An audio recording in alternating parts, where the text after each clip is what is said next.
નમસ્કાર, હું Rinku Prajapati public India ન્યૂઝમાં આપનું સ્વાગત કરું છું। શરૂઆત કરીએ આજના સમાચારની। આણંદમાં it's time for action theme અંતર્ગત હિપેટાઇટિસ ડેની ઉજવણી થઈ। સબ જેલના 41 કેદીઓનું હિપેટાઇટિસનું સફળ પરીક્ષણ કરાયું। આણંદ જિલ્લામાં it's time for action theme અંતર્ગત આજરોજ વર્લ્ડ હિપેટાઇટિસ ડેની ઉજવણી કરવામાં આવી હતી। આ ઉજવણીના ભાગરૂપે આણંદ સબ જેલના 41 કેદીઓનું હિપેટાઇટિસનું પરીક્ષણ કરવામાં આવ્યું હતું। હિપેટાઇટિસ વિશે વૈશ્વિક જાગૃતતા વધારવા દર વર્ષે 28મી જુલાઈના રોજ વિશ્વ હિપેટાઇટિસ દિવસ મનાવવામાં આવે છે।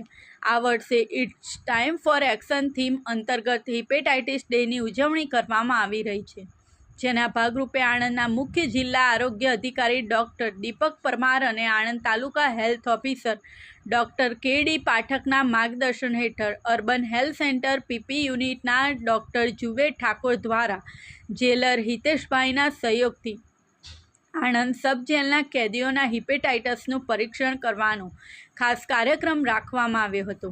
આ કાર્યક્રમમાં એમપીએચડબલ્યુ અમિતભાઈ, કિરપાલભાઈ, લેબટેક ફાલ્ગુનીબેન, અર્બન હેલ્થ સેન્ટરના લેબટેક વૃંદા ભારતીય તથા અર્બન હેલ્થ સેન્ટર નહેરુબાગના લેબટેક નીતલબેન શુક્લ દ્વારા 41 કેદીઓનું હિપેટાઇટિસનું સફળ પરીક્ષણ કરવામાં આવ્યું હતું। તદુપરાંત મુખ્ય જિલ્લા આરોગ્ય અધિકારી ડૉક્ટર દીપક પરમારની આગેવાની હેઠળ વર્લ્ડ હિપેટાઇટિસ ડેની ઉજવણી અંતર્ગત જિલ્લા પંચાયત ખાતે વર્કશોપ યોજાયો હતો, જેમાં national viral hepatitis control programme અંતર્ગત કરવાની થતી કામગીરી વિગતવાર માહિતી આપવામાં આવી હતી। આ વર્કશોપમાં તમામ હાઈરિસ્ક ગ્રુપની વસ્તીનું હિપેટાઇટિસ બી ને સીના ટેસ્ટિંગ માટે આઈસીટીસી સેન્ટર ખાતે કેમ્પનું આયોજન કરવામાં આવ્યું હતું।